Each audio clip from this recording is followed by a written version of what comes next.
Aktiviteti mbrëmjes së kaluar ishte edhe i fundit i ritualit të ceremonive për të nderuar festën kombëtare të Greqisë, apo fillimin e revolucionit, më 25 mars të vitit 1821. Bashkiet minoritare, shoqata kulturore, si dhe trupi diplomatik i Greqisë në vendin tonë, organizuan aktivitete të shumta dhe të larmishme gjatë ditëve të fundit.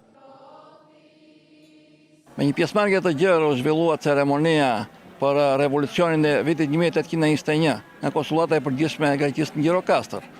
Qeverinë shqiptare përfaqësuan 2 prefektët, prefekti i Gjirokastër zoti Odise Kote dhe prefekti i Vlorës zoti Plator Nesturi, përfaqësues të botës akademike, të botës së biznesit, deputetët e Parlamentit shqiptar Niko Kuri dhe Tritan Sheu, si dhe shumë pjesëmarrës të tjerë.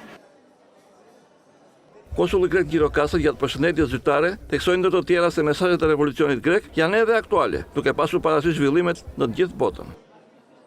Në epokën e sotme, kur gjithçka ndryshon me shpejtësi unike, përshtatjet tuaj të shpejta, vend të domosdoshme.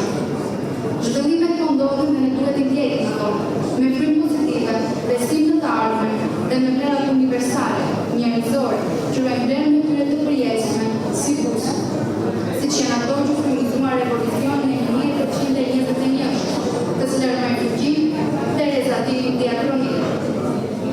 E ardhmja dhe prosperiteti i popujve të Ballkanit tentojnë të bëjnë të përbashkëta. Në një botë që duket një temë e vogël, dhe teknologjia po fshin distanca, qëllime dhe ambicje, duhet të kenë si përfyes visionin e progresit kolektiv. Αξίες οι οποίες ενέπνευσαν την Επανάσταση του 1821. Kori i nxënësve të shkollës jo publike Frym Dashuri kënduan himnet e Shqipërisë dhe të Greqisë, kurse grupi polifonik Zonjat e Selos krijuan një atmosferë festive për të pranishmit.